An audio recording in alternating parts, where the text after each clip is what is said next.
Welcome, I was going to say Random House viewers, but this is also the 10 Speed Press Instagram account. And 10 Speed is an imprint of Penguin Random House and Crown Publishing. And I'm a 10 Speed author, and I'm happy to be one. And they asked me to come here and be on the 10 Speed account because I have a new book out. And it's called Drinking French. And this is the book, and I'm very happy. It came out March 3rd. And just for those of you who have not watched these kind of Instagram lives, everything's backwards because this is a selfie mode. So selfies aren't always people walking across bridges waving a stick. It's also cookbook authors in their kitchens showing their books. So this is my new book, Drinking French. It came out March 3rd, and it's got 160 recipes for iconic French beverages. And some people ask me, they go, what are some of the beverages? What's French? And I was like, hot chocolate. They're like, oh, I love hot chocolate.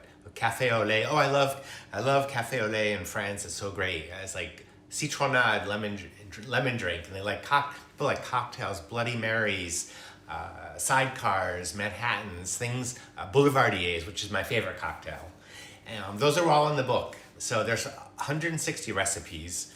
And I'm going to talk a little bit about French spirits because some of you might not know that much about them, even though you probably already do. You probably have some in your house and you don't think about them, but they're very iconic French spirits. So I'm going to talk to you a little bit about what you should buy if you want to have a French bar. You don't have to spend a lot of money. You can buy 4 bottles and you'll have enough, or 2 bottles even. The drink I'm going to do in a little bit only uses 2 bottles of a low ABV, a low alcohol aperitif. So the book is divided into chapters. The first chapter are cafe drinks. So you get all sorts of wonderful things like café au lait. And feel free to ask any questions. I'm happy to answer them for you as well. Everybody's favorite, which is mine too, is French hot chocolate with a big marshmallow, with Armagnac marshmallow on it. I love that. As a pastry chef, I always tell people that marshmallows to pastry chefs are like truffles to chefs. We love our marshmallows. So there's a chocolate drink, a chocolate frappe. And I know a lot of people are in confinement now, especially me as well. I'm in Paris. So we're not allowed to go out, only to do special things. So one thing I didn't stock up on, I always have a lot of flour, butter, sugar, and eggs on hand. I didn't stock up on chocolate, but this uses cocoa powder, which most people have in their pantries. It's a great cold drink. And then the book veers into aperitifs, so things like champagne cocktails. Here's some of the bottles listed, but this is the one we're gonna make tonight. It's called an Americano. And it looks like that. But I'm going to talk a little bit about the spirits first, and then I'll make a drink. So people ask me, when you write a book, there's always the question that everybody asks you. Usually there's a recipe everybody picks out, or whatever. For me, it was, what spirit should I buy? Which sort of never occurred to me because I'm always somebody who thinks you don't need a lot of spirits, but if you like gin and tonics, buy a bottle of gin. Have a bottle of gin on hand. If you like Manhattans, have a bottle of whiskey. So I would never go buy liquor and then look for drinks to make with it, but that's me. I'm a little different. So as you might know, if you follow me here on Instagram, what cognac do I recommend in the US? I actually like Pierre Ferrand cognac. I find their cognacs are excellent. They're terrific. Cognac is very interesting because there's a lot of money in cognac. It's like champagne. You hear a lot about the big houses like Martell, Hennessy, and they all make really good cognac too. There's the cognac's great. It's just you don't hear about the smaller producers like Pierre Ferrand. And this is available in the US, and I think their cognac's quite good. So I like it. So speaking of cognac, one bottle I think that's interesting to get. Oh, you received a copy of my book. Whoops. RML Lafayette Med. Oh, glad you liked the book. This makes a great drink called the French Manhattan, which I have in my book. And instead of using whiskey, It uses cognac and orange liqueur and vermouth. So it's not as strong as a regular Manhattan cocktail, but it has that sort of French savoir-faire, and it's much lighter and more elegant, and so the cognac is in that. Another liquor that I think is really good to have on hand is gin. And people don't associate gin with France. They go, gin? It's English, it's British. Well, this is Citadel gin. This is the first gin that was made in France. And the person who made it actually makes cognac. He had cognac stills, and in France there's a lot of rules and laws and things you can and can't do. And in order to make cognac, your stills, your distilling stills, can only be used a certain amount of time every year, every few months. So his stills were empty, and he said, well, I want to do something else with them. Let me make gin. And the government, of course, said, no, you can't. So he spent a lot of time. So this is Citadel gin. It was the first gin made in France. However, now there's lots of other brands too. And France has a very dynamic gin scene. This is from the Distillerie de Paris. And this is from the first distillery that's been opened in Paris for about 110 years. It was an old-fashioned art that kind of fell, to the wayside. So these young fellows, these two young men who are brothers, they decide to open a distillery. Not so fast. It's illegal to have a distillery in Paris. So they had to get a lot of permits. It does make sense because you're using fire, heat. Paris doesn't want to have a fire. Everyone lives close together. And so this is from the Distillerie de Paris. And they put lavender in this, juniper. It's very fragrant, bergamot, which is a type of citrus. And I love this. I use this in gin and tonics. Oh, you saw me today, Hannah 24. Hi. Yes, I was with David Flynn on my own Instagram account. We talked about how to make he owns Belleville Brewery in Paris, where they roast coffee. And if you go to my Instagram account later in the stories, you can see, just tap and to watch the live. And that was really interesting. I hope you enjoyed talking with David about how to make the perfect café crème, café au lait, because he's very interesting. So those are the hard liquors I would recommend. When I say hard, I mean higher in alcohol. Cognac or a bottle of whiskey if you want a boulevardier, which is similar to the drink we're making tonight. A boulevardier is sort of the French Negroni. It's equal parts, excuse me, whiskey, bourbon, or rye, sweet vermouth, which is French, or you can get Italian vermouth, and bitters. And I'm going to show you two of those right now, because this is French vermouth.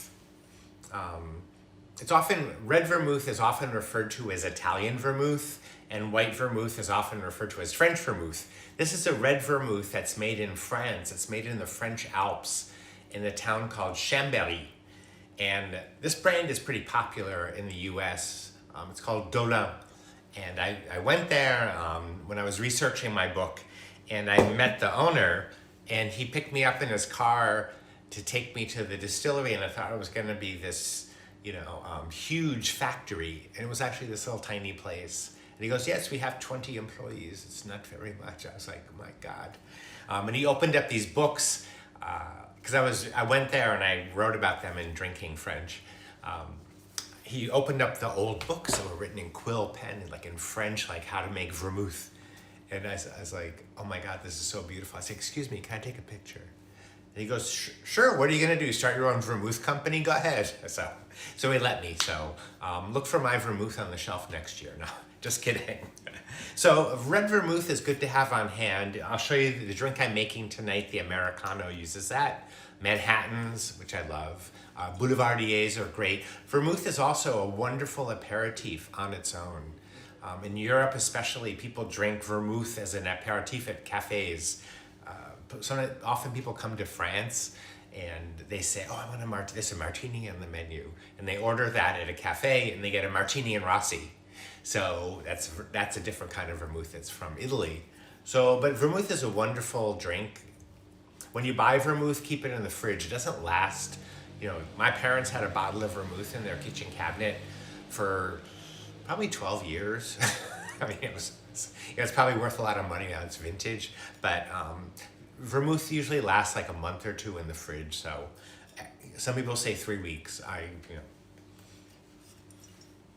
I can't go through vermouth that quickly. Another French thing that I love are bitters. Bitters, you probably know them as Campari, which is very popular. It's an Italian bitters. There's no word for this. You say red bitters, and we'll go, what is that, little dropper bottles. This is an ingredient we're going to use in a bit. Campari is pretty intense. It's often referred to as the bully in the drink, because when you make a drink with it, it's very strong. This Dolan is a little mellower. It's more herbaceous. They're up in the French Alps, so they have all these mountain herbs they use for this. So I like this. You can't get this in America. So whenever I hold up this, I always hold up this. So just to be fair. And that's one. Any suggestions for vodka cocktails? A Vesper. That's a great cocktail. I'm going to be making, it's funny because every night on my own aperitif hour on my Instagram channel, which is at 6 p.m. Paris time, noon New York time, East Coast time, and 9 a.m. California time, I'm going to do a cosmopolitan because I had one recently and it was really good, and that uses vodka, and that's a great cocktail. Apropos, oh, brandy. Someone's asked second half escapades. Cognac is brandy.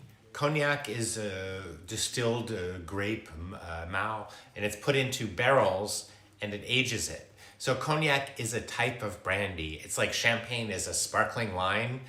They say, champagne is a sparkling wine, but all sparkling wines are not champagne. So cognac is from a specific region in France. So another brandy would be Armagnac, which is from Gascony. You can get Spanish brandy, Greek brandy, American brandy as well. But since I'm concentrating on French spirits, you can't really buy brandy in France. Everything is either cognac or Armagnac. What's my favorite bourbon? I actually like Knob Creek. I think it's quite good. A great value bourbon is Old Forester. A friend of mine's a bourbon expert, and Elizabeth Carmel, and she gave me a bottle of it. It's really good stuff. They have a new bonded rye that's supposed to be excellent. I haven't tried that yet because we don't get that in France. Oh, hello, Bron. You can see me live from New Zealand. Yes, the tripod. When I usually do my Instagram lives, I have everything on these old recipe boxes holding up. So this is tied up on a tripod with a big thing that looks like a giant pipe cleaner. So I'm glad it looks good. Hello, Brad Parsons. And hello, Gail from Traveling Gail. And I will be on Brad Parsons is another 10-speed author. He wrote 2 wonderful books on spirits. One is called Bitters, and the other is called Amaro. And his newest book is called Last Call, about going to bars around the U.S. and checking out last call drinks with bartenders. So he's another 10-speed author. So he'll be on my Instagram tomorrow making a cocktail. Send cognac name again. It's called a Pierre Ferrand. And it's backwards, but Pierre. And it's Ferrand. Oh, thank you, Jordan, so much. And some of these things might be hard to get where you live, but on the other hand, usually good liquor stores, or even normal liquor stores, especially if you're in the US, they usually have a pretty good selection of stuff. I'm always surprised. You can mail order stuff. It just feels funny to mail order from, mail order a bottle of booze. You just want to go buy it. So a couple of wild card French liquors, and then I'll go ahead and make my drink. This is creme de cassis. And you've probably heard of it. It makes a kir, which is a glass of wine. Usually they use this wine called aligoté, which used to be considered kind of a bad wine. And it was very acidic and dry and not so sophisticated, even though it's from Burgundy, and Burgundy's the home of the most amazing wines, including Chablis. So the creme de cassis is added to that to make a kir. When it's in Champagne, it's a Kir Royale. It's named after Kir, Felix Kir, who was a priest in the region, who was part of the French resistance. And then when the war was over, World War II was over, he spent a lot of time promoting the region and the blackcurrant liqueur that was famous from the region. So they named the drink after him. So it's called a Kir or Kir Royale. Thank you, Felix Kir. I love this label. I had to buy this when I was traveling through France because I know it's backwards, but the label's great. I'm a sucker for labels. Oh, Ron Castellado. You made the rosemary gimlet. Isn't that a great drink? Yes, I love that drink. Regarding tonic water, what do you recommend? It's funny because I'm friends with Jeffrey Morgenthaler, who's a famous, we're pen pals. He's a famous bartender, spirits writer. He's like, Schweppes is great. Schweppes. All this fancy tonic water. That said, I do like Fever Tree. In France, we get a brand called Archibald, which is made not with quinine, but with gentian, which is very bitter because they want to use only French spirits or French ingredients in their tonic water. So I buy that. You can't get that in America, but Fever Tree is good. I've had Q tonic water, and I know there's several others now. I live in France, so I'm not super familiar with them all. Love the El Diablo. Me too. What surprised you most when writing the book? That's a really good question. One thing that was surprising to me was how much I fell in love with the subject. I found all these French spirits, and you see these bottles, and you're like, oh yeah, vermouth. And then I learned about what is in this bottle. I went to the Chambéry where it's made, and I talked to the people, and I watched them mixing the herbs, and I was like, this is incredible. And you just buy vermouth, and you're like, oh, I'm gonna, deglaze the pan. So that was really surprising to me, how every bottle in France had a history. And I wanted to explain all that in the book, but not, nobody wants a history lesson. I'm not a historian. So I gave just enough, like Bonal, which is a popular aperitif-like drink. So I gave little descriptions of things. I know Lillet is very popular in America. I have some funny stories. This was, I found a softcore sort of, not porn book. I was at a flea market and there was a book that was for sale that had this sort of racy cover, and my friends told me I had to buy it. And so I bought it just for the cover because it was funny. It was sort of vintage. And then everybody at the market started looking at me because I was the guy who bought the book. So there's one village in France I'm not allowed to go back to. Another thing that surprised me was that there's a French spirit called Fernet Valais, which is, people know Fernet Branca, or as you say in French, hi Brad Parsons, Fernet Branca.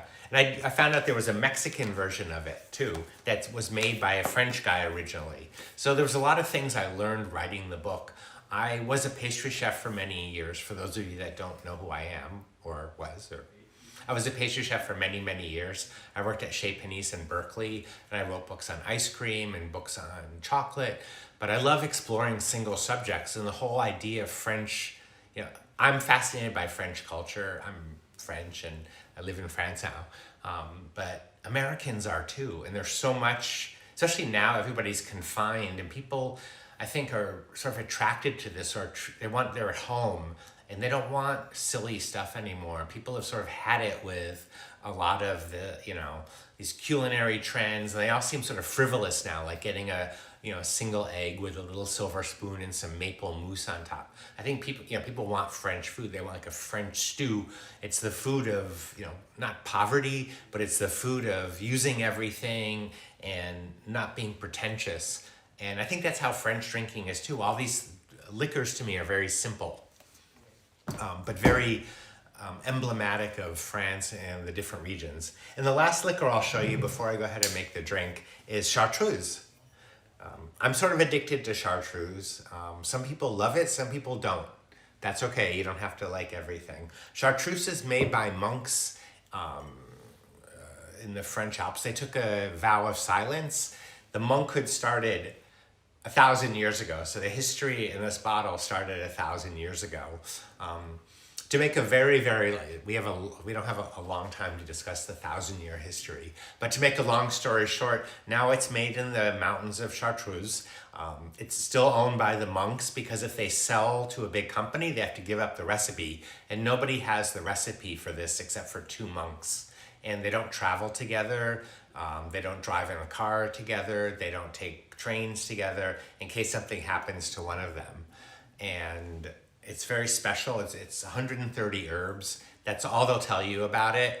If you say, oh, I think there's anise in there, they'll say, maybe. So, you can say, oh, I think is there coriander in there? And they're like, maybe.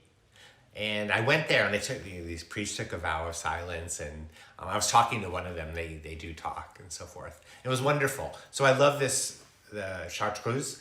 And there's a great drink in my book called The Last Word, which is a classic drink that was rediscovered by a bartender, Murray Stenson, I believe was his name. I gave him credit for it in the book.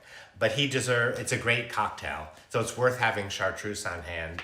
Some people have said to me, it's kind of expensive. And it's like, well, this bottle is maybe $50 in the US. However, some people go out to eat and they spend that on a bottle of wine and then it's gone. So this should last you a year, maybe in my house less.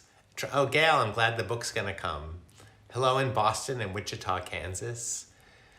Ah, yes, Mimi Hollister, yes. I always tell, especially Americans, I always go, I want a martini. I'm like, don't order a martini at a French cafe. So I know you get martini. Yes, a lot of people had that.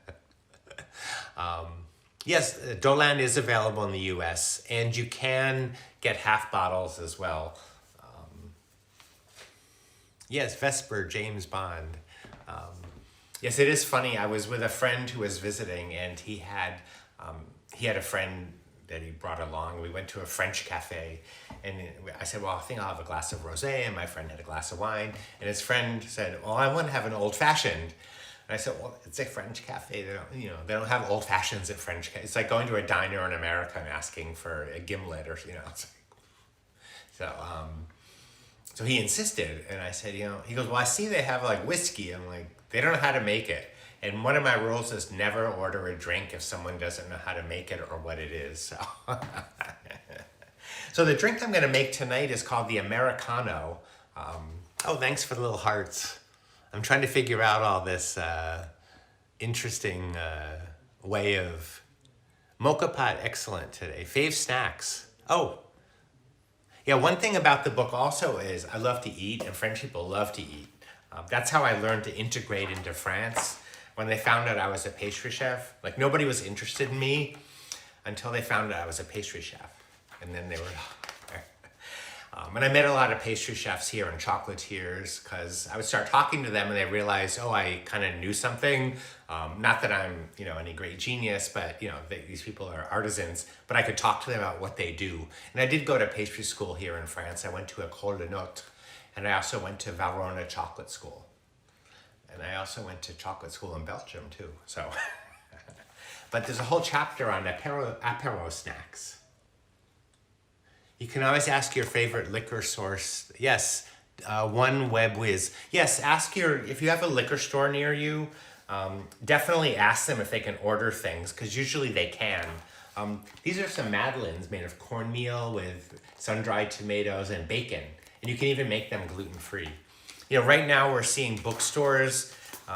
People are really seeing the value of a bookstore because we're all confined and we're all people, and especially that we still want books, and bookstores are still working, and people, it's something nice to be able to get. So people are discovering all these bookstores in their neighborhoods, and they don't want to lose them. So it's wonderful to see this outpouring of support for bookstores. So that's a good thing. If you have a liquor store you like, ask them if they can order stuff for you. What's my favorite liquor store in Paris, David? Well, there's La Maison du Whiskey is good. It can be a little frenetic because they're over in the 6th and it's always busy. There's a place called Les Caves de Roy, R-O-Y, which is up in the 18th. And I like them a lot. It's not as complete, but it's a little funky, and so I kind of like that. But La Maison du Whiskey, probably has the best selection. We have a lot of Fever Tree and tonic people. Do you cook with aperitifs? I do. Yes, like chartreuse is wonderful with chocolate. It's like you can't ask for a better liaison. It's great in truffles. I use cognac and chocolate desserts, rum as well. So the drink I'm going to make tonight is called an Americano. And it does come from Italy, but parts of Italy were actually, parts of France rather, were actually parts of Italy. Like Chambéry, where this is made, was actually part of the dukedom of Italy, the Savoy region. So then it shifted back, but the founder of Dolin went to Italy to learn how to make vermouth. So there's a lot of connections. Nobody quite knows the story of why it's called an Americano. There's one story I've read that says that it was named after a French boxer who was in America, very popular in America at the time. I mean, an Italian boxer. I keep talking about France, so sorry. The other story, which I kind of made up, is that there's a coffee drink in France called the Americano, which is an espresso with hot water poured into it. And that came about because during the wars, the troops came to France and the coffee was too strong, so they add water to it. So it's called an Americano. So this is a drink that's slightly watered down. And that sounds bad, but it's actually delicious. It's a wonderful drink. It's a good combination of bitter and sweet and mellow, and it's not super alcoholic. And you barely need a recipe for it. I'm going to use this. This is 1 ounce. So you just want to take 1.5 ounces of sweet vermouth.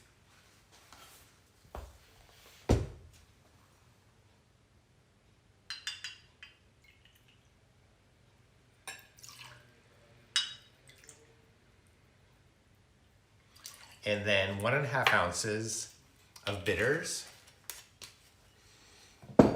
And I'll use this Campari because it's open. That's another thing that's French, is being thrifty. So a lot of people come to France and they feel embarrassed to order a carafe of wine. They think they should order a bottle. I'm like, no. French people always would order the carafe because it's more reasonable. So I've got 1.5 ounces each of vermouth, sweet vermouth, and 1.5 ounces of red bitters. And then I'm going to give it a little stir. Welcome to my kitchen. Sorry to show you my bald spot. So I'll just give it a little stir here. And I did something very interesting today. I'll be right back.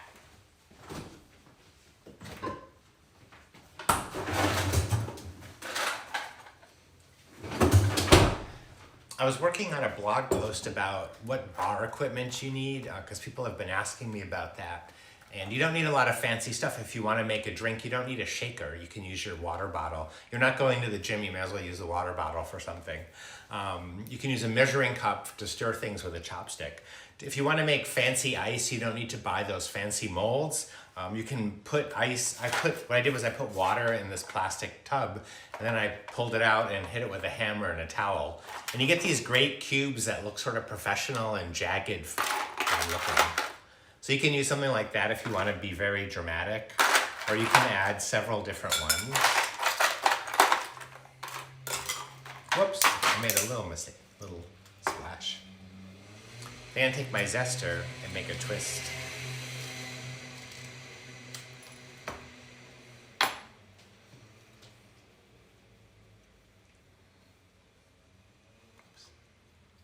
And then I want to top it off with about 1 ounce of sparkling water. Some people use a little more, 1.5 ounces. It was basically 3 ingredients: sparkling water, red bitters, and vermouth.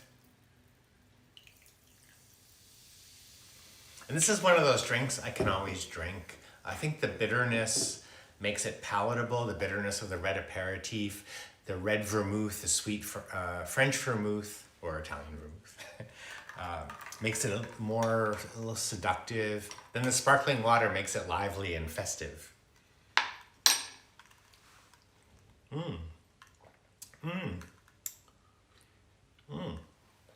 It's very good. The Americano. And that is the first drink in the aperitif chapter of my book. We had a great time shooting the book. I worked with the photographer Ed Anderson. He did my book, My Paris Kitchen.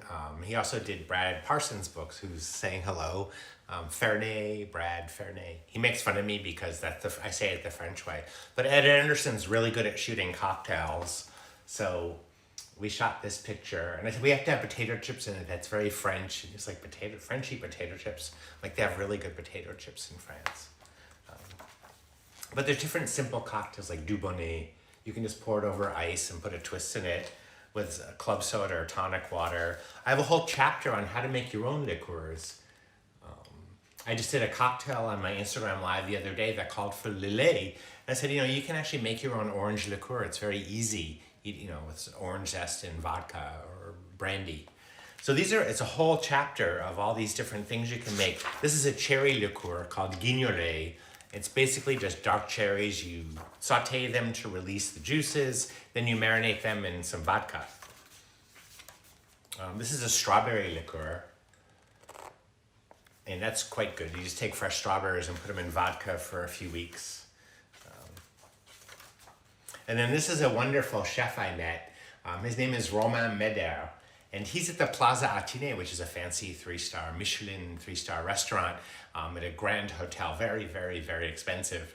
And I was invited to eat there one night, and I went in the kitchen, and for some reason we got to talking. He goes, "Come here, allez-y avec moi." So I went in the back of the kitchen. He had these 2 pantries full of fermentations. He's like, "Yes, I'm from the farm country, and my grandmother taught me how to make these things." And he was so excited, he took them all out to show me. So I have some recipes of his, a spruce tip wine, and you can make a spruce tip martini with that. And this is a chocolate old fashioned, which is not sweet. It's got creme de cacao in it that you make yourself. So I'm gonna have another sip of my Americano. Well, I hope you enjoyed the presentation. I'll see if there's a few more questions. I see Clarkson Potter's where can you purchase a signed copy of the book? You can get signed copies at barnesandnoble.com on their website. They have a special, I did some signed books for them. So you can go to barnesandnoble.com. I just did an online book signing today, but those all sold out, which I should be smiling at. Those all sold out, me, but I'm just kidding. BarnesandNoble.com does have signed copies, and you can get them from them. And I hope to go to I was supposed to be on book tour right now. Porchlight Books has them, but they sold out. Is that Windy? They wrote me. They said they sold out of signed books, so that was good. Like I said, we did a signing with them the other night. What does chartreuse taste like?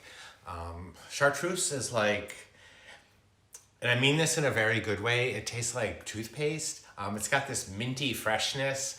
It's herbaceous. I know you're all like clicking away, but it's very good. It's very beguiling and mysterious. It's not for everybody. It's rough, not rough, it's refined, but it's strong and brusque. It's very alpine. So it's got this fresh taste of lots of herbs. It's like describing what Ricola tastes like. The Swiss candies.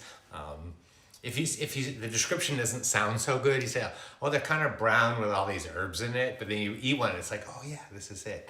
Chartreuse is really good on its own as a digestive. You can drink it frozen. Put it in a glass that's really cold, and it's delicious. So I like chartreuse. What is the difference between club soda and tonic water? Tonic water is made with quinine and sugar. So club soda is just sparkling or carbonated water. So tonic water has a flavor. That's why some people like it. It is sweet, on the sweet side. Someone told me that they put more sugar in the American tonic waters, like Schweppes, that they do in like the Schweppes in France. So I can't really say for sure. But you can get tonic water that's not super sweet. For the truth serum, gal, yes, green chartreuse for that. Calvados, great.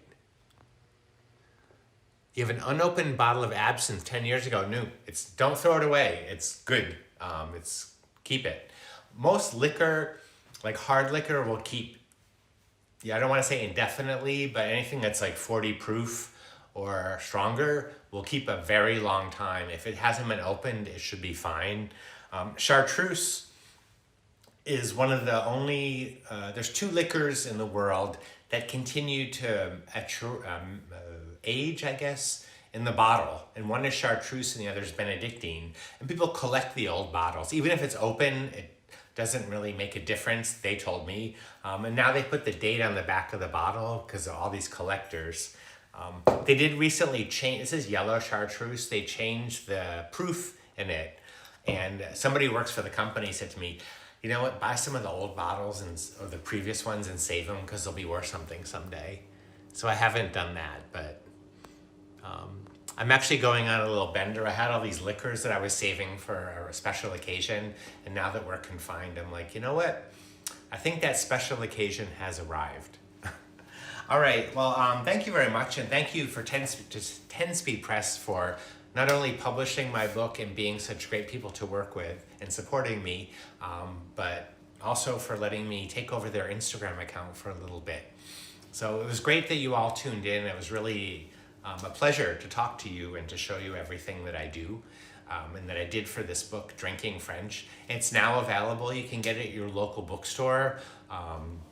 If you go to my blog, davidlebovitz.com, there's a list of independent bookstores that also have it as well. Amazon has it, of course. Barnes & Noble. I hope to go on book tour in the fall. If I do, I'll see you there. But you can also catch me on my Instagram page at David Lebovitz, my name, very easy to remember, or my blog, davidlebovitz.com. Okay, thanks for tuning in. And Brad Parsons, who has been in the comments here, he will be on my own Instagram live tomorrow at 6 p.m. Paris time, so which is noon New York time, 9 a.m. California time, and we're going to be doing another bitter cocktail and chatting and laughing, hopefully. Okay. All right, well, thanks for tuning in, and have a good day and a good evening. Bye-bye.